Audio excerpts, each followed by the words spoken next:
Assalamualaikum. Waalaikumsalam warahmatullahi Tuan. Apa khabar? Alright. Alhamdulillah, sehat sejahtera. Cik Ma daripada mana Cik Ma? Ya. Saya daripada Kuala Lumpur, belakang Zoo Negara.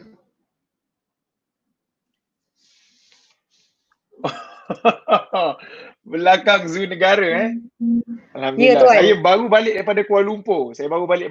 Tadi. Oh. Okay. Alright. Okay, Cik Mak. Kita ada lagging sikit tapi anyway saya boleh dengar clear. Lagging sikit lah. Maksudnya bunyi suara dengan mulut tu lain sikit. Okay, alright. Belakang Zoo Negara tu buat apa? Jaga buat zoo nombor 2 ke macam mana? Lebih kurang lah Tuan. Saya ada kebun durian. Ada kebun durian. Masya Allah. Power ni kebun durian. Masya Allah. Saya suka gila durian, tapi coach saya sekarang ni tak bagi saya makan durian banyak sangat. Nanti berat badan naik, dia kata. Dah lama dah kebun durian tu Cik Ma buat? Usahakan. Saya ambil dah dekat 5-6 tahun. Maksudnya saya asalnya Tuan, saya beli tanah ni untuk buat investment. Okay. Jadi bila saya buat land clearing, saya dapat tahu, dan bila waktu land clearing tu baru saya found out yang ada banyak pokok durian kat situ. Ada lebih kurang 150 ke 200 pokok. Masya Allah. Jadi saya pun sulam lagi dengan pokok musangking, tanam lagi pokok-pokok lain. Okay. Jadi lokasi dia ni dekat belakang Zoo Negara dan dia punya view dia boleh nampak KLCC, lepas tu Razak Exchange. Jadi dia macam dekat kawasan Durian mahal lah ni sebab boleh tengok KLCC. Yes. Betul. Lepas tu bila yelah durian ni ialah buah yang bermusim. Jadi selain daripada durian, ada juga buah-buahan lain, antaranya cempedak, nangka, buah manggis, rambutan, petai. Tapi dia pun bermusim. Okay. Jadi saya nak minta tolonglah, tanya dengan Tuan, sebab saya rasa rugi satu investment ni kalau kita hanya tunggu ikut musim je dia punya hasil. Jadi banyak saya nak tanya ni Tuan. So tanya satu insyaAllah. So bismillahirrahmanirrahim. Boleh ke saya mulakan? Boleh. Sila. Tak ada masalah. Malam ni memang bertanya je. Jadi soalan saya yang pertama, kebun tu dia sekarang ni kebun buah dengan seluas 5 ekar. Okay. So dia ada banyak. Berapa masa Cik Ma beli tu? 5 ekar kebun tu. Kata Siti Nurhaliza, biarlah rahsia. Biarlah rahsia. Okeylah, kalau biarlah rahsia, kalau musim durian sekarang ni, berapa jualan yang boleh dihasilkan? Ke biarlah rahsia juga? Dengan 5 ekar tu, untuk bagi inspirasi pada orang lain lah. Mungkin ada orang yang nak jual. Untuk tujuan berguru. Asalnya panjanglah ceritanya. Tapi saya pendekkan sikit. Buah di kebun saya sahaja tak cukup untuk menampung permintaan orang KL dengan Selangor ni. Jadi bila saya ada kebun, orang pun suka nak naik dan sebagainya. Saya juga ada ambil buah daripada Penang, Raub dan Johor. Jadi sebenarnya soalan saya ni memandangkan musim buah hanyalah bermusim dan juga tempat ni pula cantik kan, view dia bagus. Lepas tu dia macam dekat satu tempat kawasan perumahan, and then masuk dalam tu lebih kurang you kena melalui 700 meter punya hutan 700 meter. Lepas tu hutan sebanyak 700 meter. Lepas tu tiba-tiba you nampak satu kebun yang cantik dan bersih lah. Nak nampak satu kebun di tengah-tengah hutan tu yang ada, dia tinggi sebab kebun durian ni memang dia kena kawasan yang agak hilly. Dan ada nampak satu view yang cantik, dan tempat ni pula sebenarnya memang satu lokasi singgah untuk extreme sports punya lovers lah, antaranya motocross, ATV riders, mountain bikers. Jadi diorang semua kawan saya lah kat dalam hutan tu. Kawan tu orang lah ke?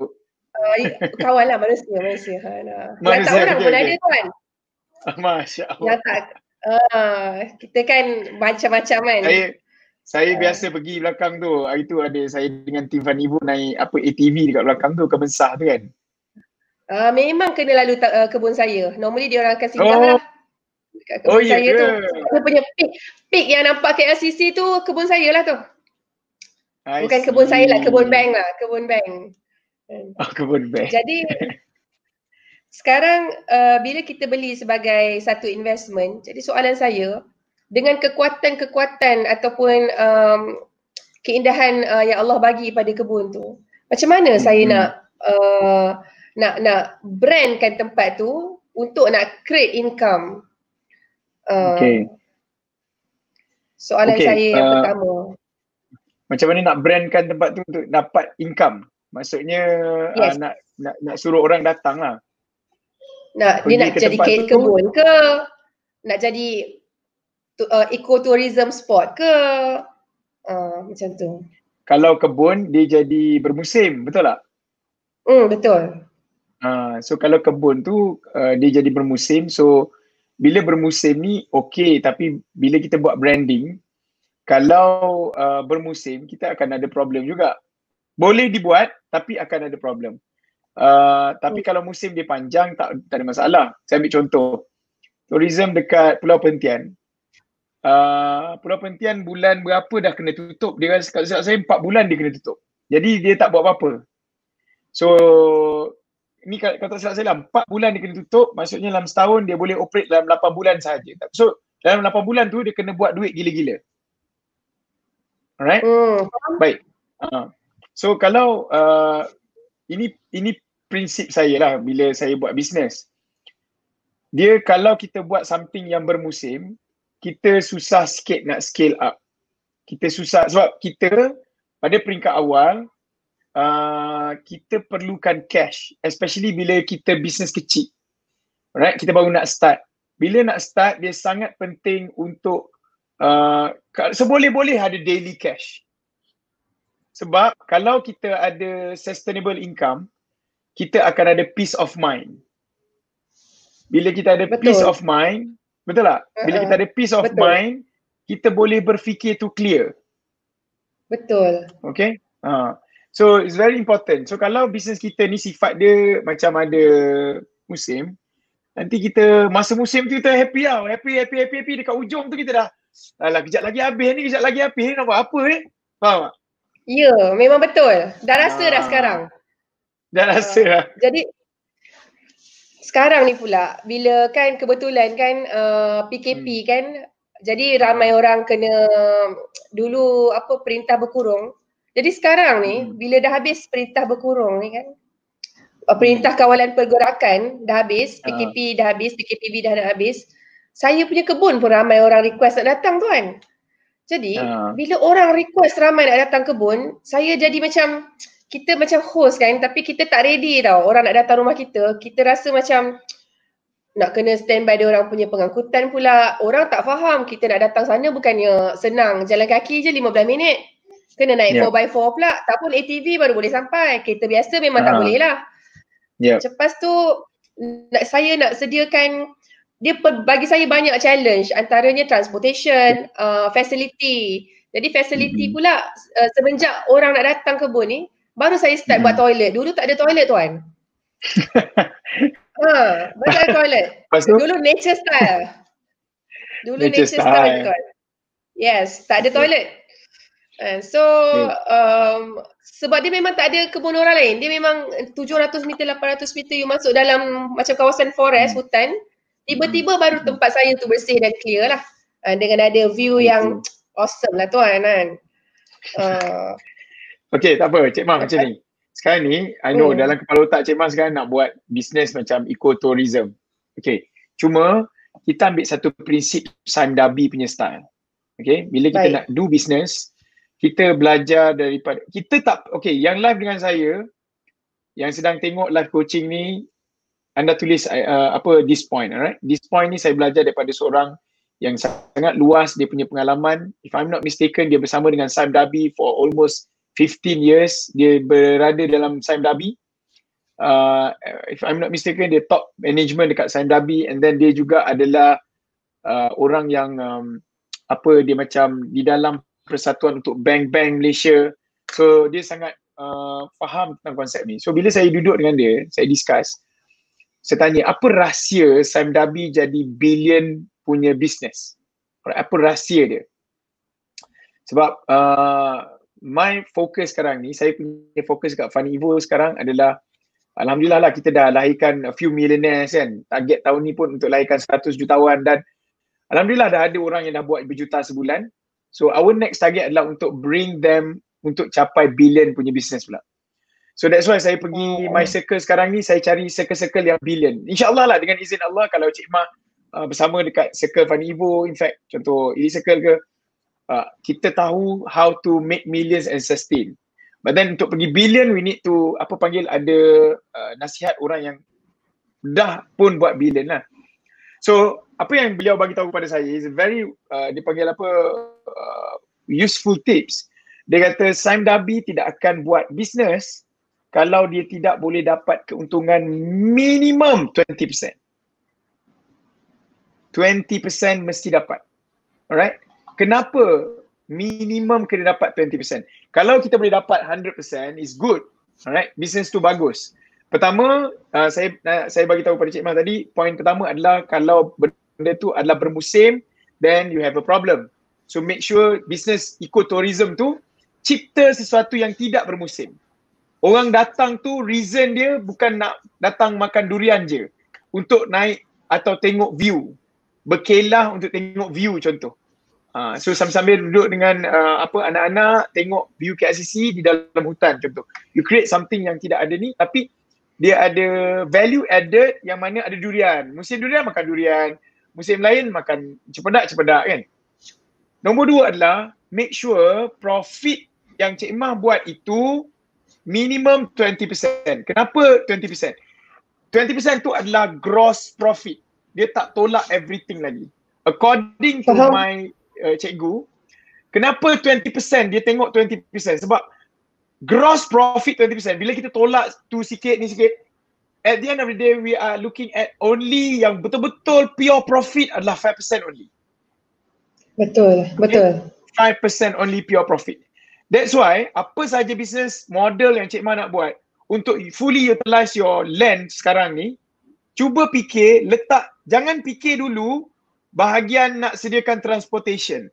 Jangan fikir nak buat tandas dulu. Tapi tengok berapa profit yang you boleh capai dengan projek ni. Kalau nak capai profit 20%, kena berapa orang datang on average monthly. Dia tak boleh below than this. Kalau below than this, kita habis profit margin kita. Contoh. Ikutlah nak buat, ada orang tulis kat situ, Sharifah kata buat camp lah apa. Itu bergantung kepada business model kita. Cuma mesti minimum, kalau boleh go beyond 20%, that is good. Right? Nombor 3. Macam mana kita nak utilize the land tu? Don't create something new. My belief system, kalau kita business baru nak start, what we should do adalah modelkan business yang sedia ada. Modelkan. But then create your USP. Your USB tu apa dia tuan? USP, unique selling point or unique selling proposition.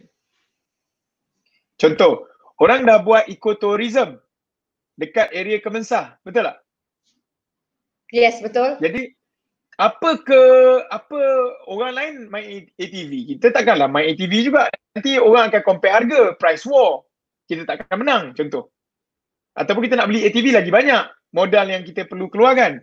Jadi apa yang perlu kita buat adalah kita ada satu kebun yang cantik, tapi how to highlight the kebun tu. Apa bisnes yang kita nak buat, dan apa benda yang kita nak highlightkan supaya benda tu jadi unik. Faham. Okay? Okey Tuan. Saya mencelah ke ataupun Tuan Boleh, teruskan? sila. Teruskan. Mohon izin lah kasih. Okay, jadi untuk memandangkan make sure minimum profit ialah 20%. Saya rasa saya pernah dengar Tuan cakap sebelum ni. Jadi saya pun kira juga kan, mesti kita nak buat bisnes kita kira-kira kan. Tambah lagi calculator tu kira, kalau macam ni berapa orang datang, berapa charge, tolak expenses, pam kan 20% tu okay. Tapi dia akan jadi sebagai, dia tak mudah tau sebenarnya. 20% tu mungkin nampak macam sikit, tapi sebenarnya besar tu. 20% is a big amount. Dan 20% tu sebenarnya 20% tu sebenarnya dia ialah manifestation of a sustainability dan disiplin yang panjang tau. Dia ada sistem tau. So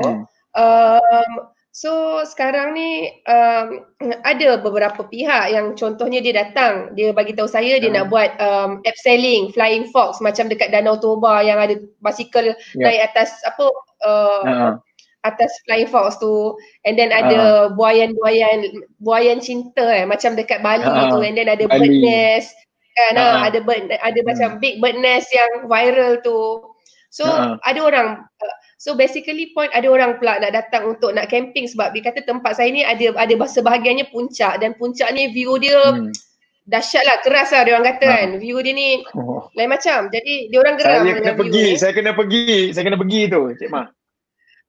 Saya jemput lah Tuan. Boleh jemput datang. Lepas tu memandangkan dia punya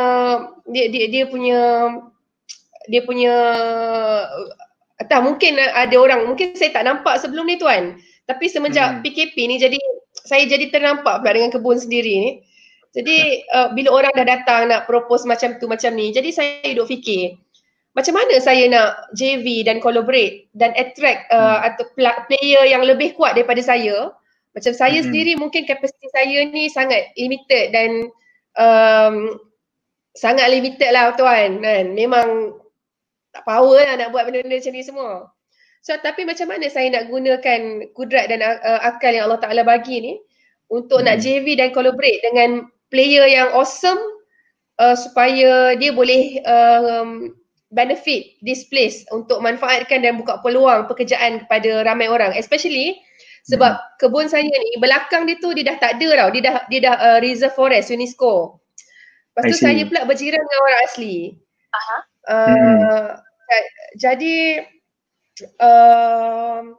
Jadi macam mana, sebab sekarang ni yang banyak tolong tebang pokok, tolong bersihkan ialah kawan-kawan saya, dia orang semua ialah orang asal dekat situ, dekat Jakwa. Orang asal dekat situ. Dan banyak orang-orang kampung dekat Kemensah tu juga. Jadi macam mana kita nak attract, sediakan profile ke proposal yang tempting lah kan, macam tu. Okay. Macam ni Cik Mah. First kali, my belief system lah, bila kita buat business, keep it simple. Keep it simple. Dia panggil complicated ni mother of failure lah. Kalau Cik Mah fikir susah sangat nak attract orang, bapak susahnya fikir, last kali tak jalan apa-apa pun. What you should do sekarang ni adalah collaborate dengan orang yang existing kiri kanan tu yang ada ni. ATV berapa lambat ada kat situ, kan? Sebab dia orang ni kawan-kawan Cik Mah juga, betul tak? Betul. Dia orang pun memang dah collaborate dengan kita sekarang. Memang dia orang collaborate. Jadi apa macam ni first kali adalah kita jangan fikir susah sangat. Bagi saya, fikir susah ni last kali jadi tak buat apa-apa. Baik kita collaborate dengan apa yang ada, right? Lepas tu, Cik Mah akan nampak dia macam ni. Bila Cik Mah dah start buat bisnes yang sekarang ni dah berapa lama buat bisnes yang orang datang ke tempat ni? 2 tahun. Yang start, orang start gila-gila nak datang ni? Belum, baru ni. Lepas PKP. Lepas PKP kan? Baru ni. Lepas baru ni kan? semenjak saya jual durian. Saya baru jual durian daripada hari pertama raya. Okay. Alright. So, dia macam ni. Bila kita start ni, Cik Ma, kita kena faham bisnes dulu. Jadi apa berlaku, ni saranan saya. What you should do adalah collaborate dengan orang yang terdekat terlebih dahulu. Supaya kita faham game. Bila kita collaborate, Cik Ma akan dapati satu perkara. Akan banyak, sekarang ni Cik Ma hanya dengar orang cakap tempat tu cantik gila, keras kau-kau, betul tak? You hanya dengar compliment sahaja. Kena ingat tu. Bila orang nak kepada kita, dia akan selalu cakap kita cantik, kita cantik, kita cantik. The moment kita open kepada public, kita akan start dengan complaints. Okay. Now, Jack Ma bagi tahu, komplain ini adalah bisnes. Daripada komplain itulah akan jadi bisnes.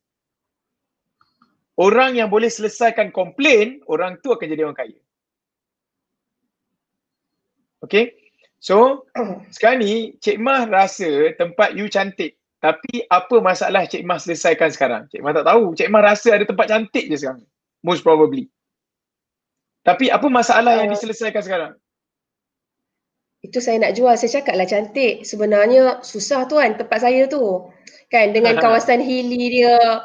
Dengan dengan kawasan dia very hilly. Tak ada transportation. Jalan masuk tak ada. Yang penting bayar bank mahal tuan. Jadi saya terpaksa nak. Betul tuan. Kan memang dia banyak sangat dia punya challenges tu yang menyebabkan saya rasa macam maaflah saya terpaksa lah memuji sendiri sebab saya kenalah yakin sikit kan. Sebab itu je lah yang ada pada kebun saya tu. Kan. Sebab sebenarnya saya tak ada direction. Saya nak buat package orang datang makan kat kebun. Tapi saya kata makan kat kebun durian ni bermusim saja. Lepas tu apa saya boleh buat? Lepas tu kalau nak buat benda lain, sekarang ni saya ada panggil orang untuk buat campsite lah sebab campsite kan. Tapi campsite ni macam mana pula dia punya kru dia yang kita boleh sustain. Memang sekarang ada orang tolong kita seminggu 2. Tapi lepas ni macam mana? Kalau saya nak hire, saya kena buat satu sistem. Macam tu tuan. Cik Ma ni jenis fikir banyak fikir ke banyak buat? Dua-dua. Macam ni, okay. Ni kalau you nak dengar saya cakap, you dengar. Okay? Okay. Sekarang ni, I know you punya kepala adalah nak berniaga. Nak berniaga, aku ada hutang bank ni, aku nak berniaga, nak ni supaya aku boleh cover bank. Jadi tu masalah aku. Bila berniaga, jangan fikir masalah kita. Kita kena fikir masalah orang. That's why saya kata, complain adalah bisnes. Alright? Bisnes tu lah akan buat duit kepada kita. Bila kita buat bisnes, jangan fikir masalah kita, fikir masalah orang. Faham tak? Baik-baik. Ini bagus ni. Bisnes wujud sebab masalah. Kita kena faham, bisnes wujud sebab masalah orang, bukan masalah kita. Kita nak selesaikan masalah orang, bukan nak selesai masalah kita. Baru bisnes tu jalan. Bagus ni tuan. Faham? Bisnes wujud sebab masalah. Kenapa orang nak beli durian dengan Cik Mah? Sebab supplier tak cukup durian. Dia pergi cari Cik Mah. Saya nak tanyalah, kalau lah pemborong durian semua ni, dia banyak gila kebun, oversupply, kan? Dia agak-agak cari tak Cik Mah?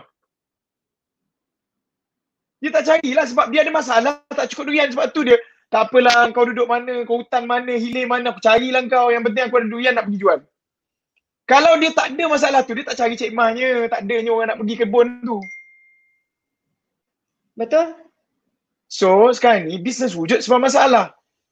That's why saya kata, the key untuk buat bisnes adalah just do it. Right? Buat je dulu.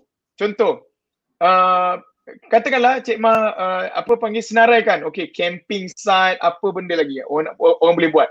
Orang suka camping, orang suka view, orang suka apa-apa je lah yang melibatkan ecotourism ni. Cik Mah boleh buat apa tau? Masuk dalam Facebook group, right? Facebook group yang diorang ni katakanlah yang suka camping punya group, dia mesti ada satu group. Geng-geng hobi ni. Dia akan discuss. Ada. Betul tak? So Cik Mah bagi tahu, Betul. jom datang tempat saya bagi for free je. Okay. Camping for free. Kenapa bagi for free? Untuk cari apa? Promotion. Bukan promotion, cari apa? Cari komplain. Cari komplain. Yes. Cari komplain. Bila dia datang, kalau dia tak ada komplain, dia market tak? Dia akan bagi tahu tak tempat Cik Mah ni bagus? Dia akan bagi tahulah kepada geng-geng dia. Betul tak? Masa tu, then you start to charge. Peringkat awal, alamak, tanah tu macam tu je. Ada orang duduk ke tak ada orang duduk ke? So, let's say, untuk you test your business model, you can buat for free dulu untuk sebulan ke 2 bulan ke, untuk orang datang je. Camping lah, kau camping macam mana pun. Atau charge, Cik Mah letak camping kat situ, air yang dia nak basuh berak tu, kan? Itu yang kita charge. Contohlah, camping site free. Kau nak masuk toilet, kau kena bayar. Contoh. So daripada situ, orang akan start bercakap. Bila orang start bercakap, kita nak dengar orang yang bagi komplimen, oh cantik tempat ni, best gila, nyaman. Tapi pada masa yang sama, kita nak dengar komplain. Komplain tu lah yang akan jadi bisnes. Contoh, kenapa you datang dia komplain bukan saja tempat kita, dia komplain. Dia komplain dengan hidup dia, contoh. Serabut lah dekat KL ni, tapi tempat ni lah tempat yang tenang. So dia komplain diri dia. So komplain itulah yang kita boleh gunakan. Hey, siapa yang stres dekat luar sana yang sentiasa komplain hari-hari masuk dalam jam? Jom cari ketenangan tempat saya. We need to find complain. Bukan komplain tempat kita je. Komplain apa dia dalam hidup sampai membawa dia ke situ. Contoh, kalau dia minat gila camping kan, dia memang minat gila, dia sentiasa pergi camping. Kan? Apa komplain awak tempat-tempat camping yang lain contoh? Oh, tempat camping lain, Masya Allah, teruk gila, sampah tak tahu nak buang kat mana kan. Sampah, contohlah kan. Teruk gila, macam-macam lah kan. Tak ada hospital terdekat, tak tahulah. Apa komplain dia dengan camping tu dan apa komplain dekat sini, kita improve. Daripada komplain tu jadi bisnes.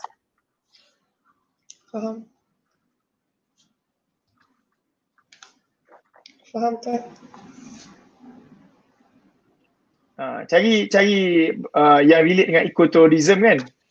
Pergi dalam grup-grup Facebook tu, ada orang tu, test lah, bagi free dulu kan, tengok feedback kan.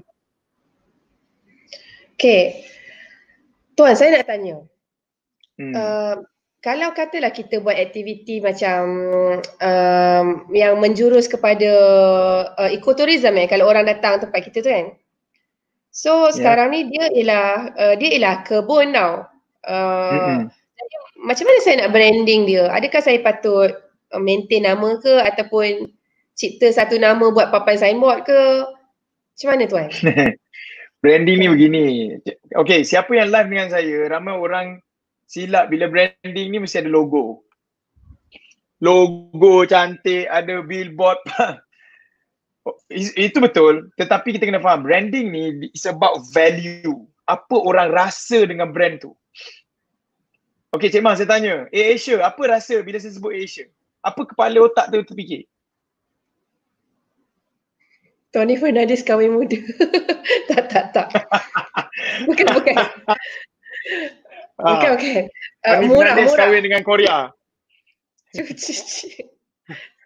Fernandez kahwin Korea. Murah kan?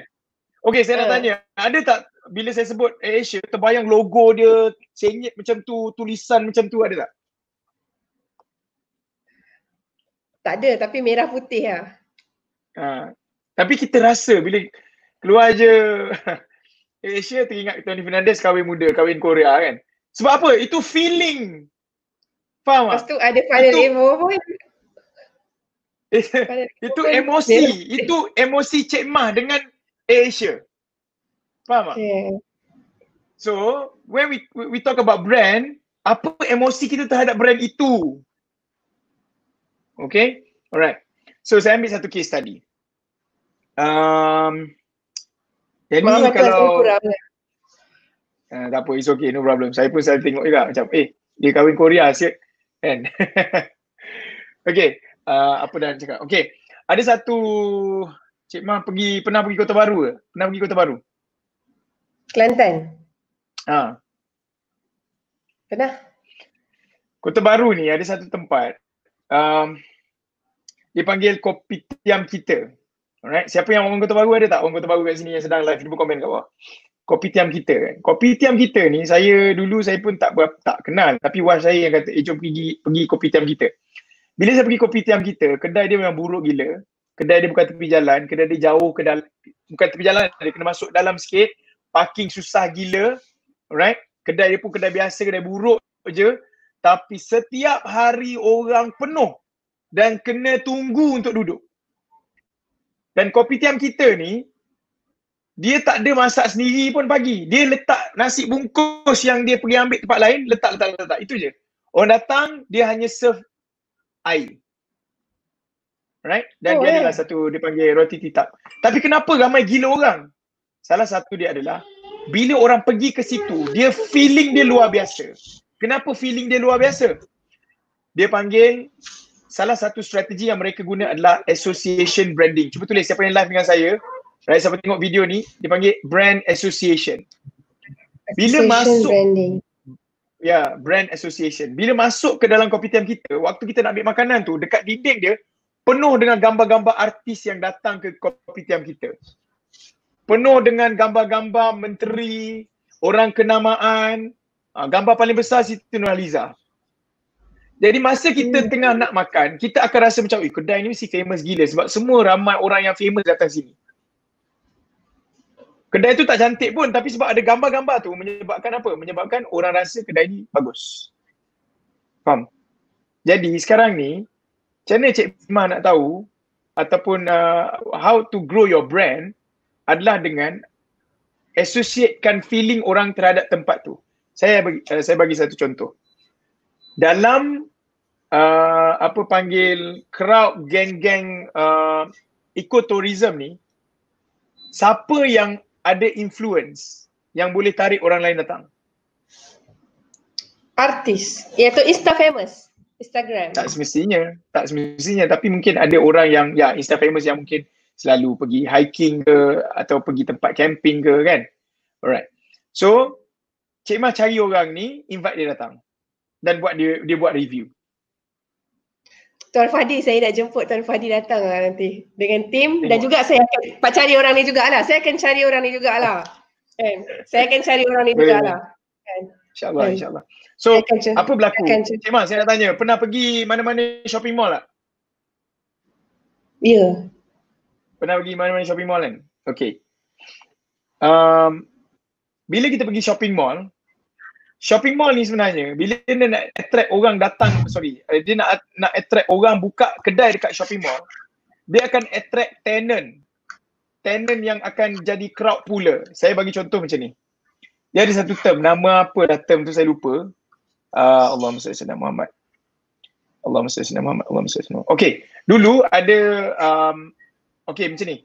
Kalau di shopping mall tu ada H&M, power tak shopping mall tu? H&M, Uniqlo. Power lah kan? Dia macam bukan bodoh-bodoh punya shopping mall lah sebab Uniqlo ada kat situ, H&M ada kat situ. Yalah. Betul tak? Okay. First class lah. Macam kelas tinggi lah shopping mall kalau ada brand tu kan. Macam contoh Starbucks ada kat situ. Power tak shopping mall tu? Mesti power kan? Starbucks ada kat situ. Ya. Kan?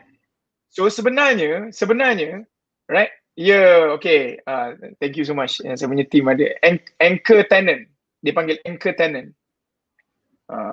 Anchor tenant. So anchor tenant ni dia panggil bila shopping mall nak dibuka, dia akan panggil anchor tenant ni datang dulu.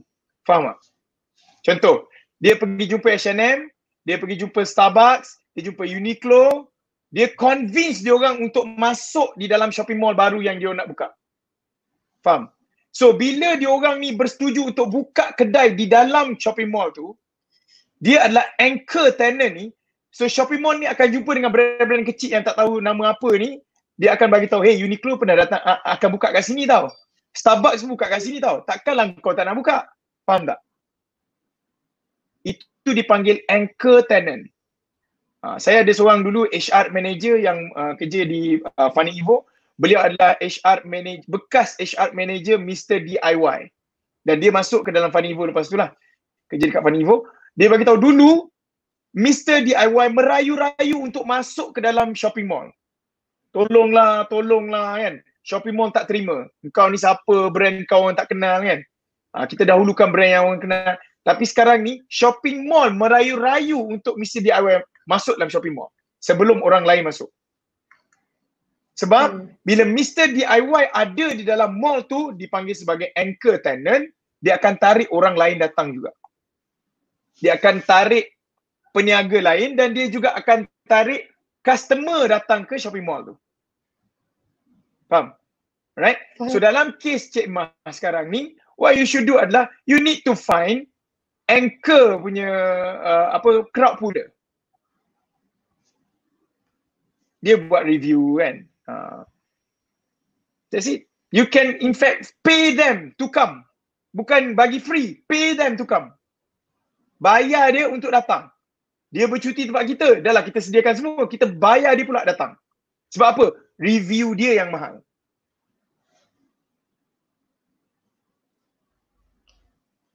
Terima kasih Tuan. Lagi Tuan, takut tak sempat, nak banyak lagi, tak cukup. Cari crowd pula yang boleh give good review. Ya, dan dia akan tarik orang lain lah datang, gitu je. Kalau pernah tengok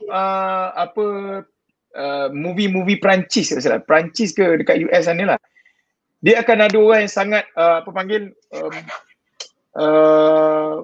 dia panggil apa? Words dia tu sangat bagus. Orang percaya, dia akan pergi review restaurant and cafe. Apa nama saya tak ingat, lupa. Tapi once dia pergi, dia review cafe tu bagus, orang akan datang macam orang gila. Kalau dia review tak bagus, orang tak datang cafe tu. Saya pernah tengok ni dalam cerita. Saya pernah tengok yang Tuan cakap ni dekat dalam cerita kartun Ratatouille.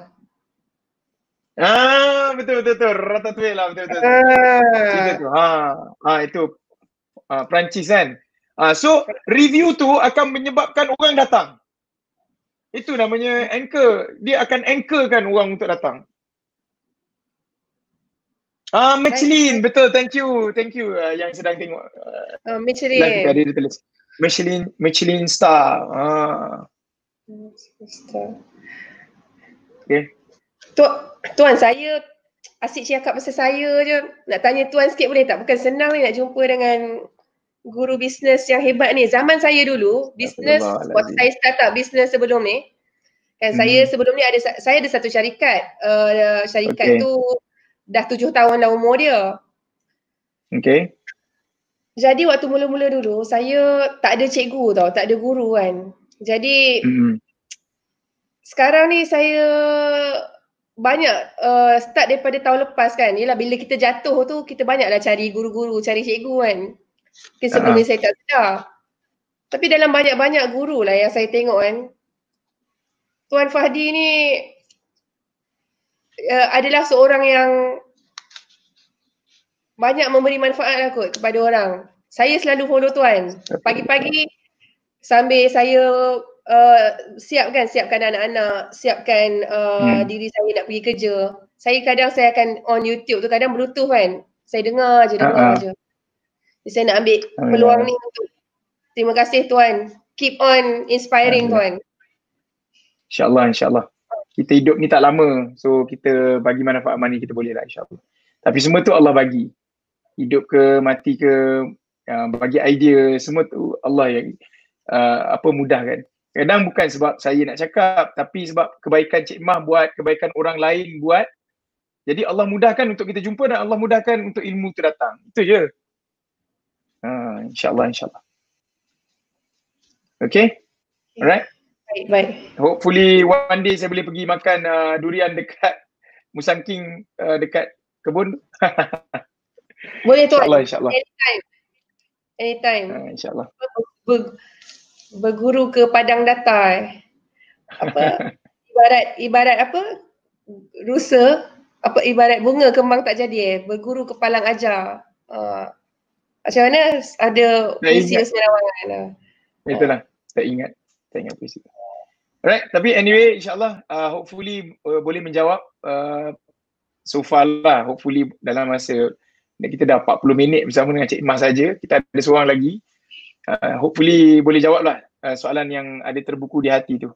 InsyaAllah. Boleh Cik Mas? Sangat sebenarnya. Siap bagi saya satu slap lagi. Jangan fikir masalah sendiri kan. Kau fikir masalah orang lain juga. Baru bukan juga kita kena fikir masalah orang. Kita kena fikir masalah orang. Sebab sebaik-baik manusia adalah manusia yang memberi manfaat kepada orang lain. Itu keyword. Sebaik-baik manusia adalah manusia yang memberi manfaat kepada orang lain. Bukan manfaat kepada dia, manfaat kepada orang lain. Jadi bila kita buat bisnes, fikir untuk orang, bukan fikir untuk kita. Alright? Zig Ziglar bagi tahu, you can get everything that you want in life if you help enough others to get what they want. You akan dapat apa saja yang you nak dapat dalam hidup. Alright? Kalau awak bantu orang lain untuk dapat apa yang dia nak dalam hidup, awak akan dapat apa yang awak nak dalam hidup. Tapi kita bukan nak dalam hidup je, kita nak dunia dan akhirat insyaAllah. Okay? Sebab saya. Okay. Terima kasih banyak tuan. InsyaAllah. Alright, insyaAllah. Thank you so much, Cik Mah. Assalamualaikum. Waalaikumsalam warahmatullahi taala wabarakatuh.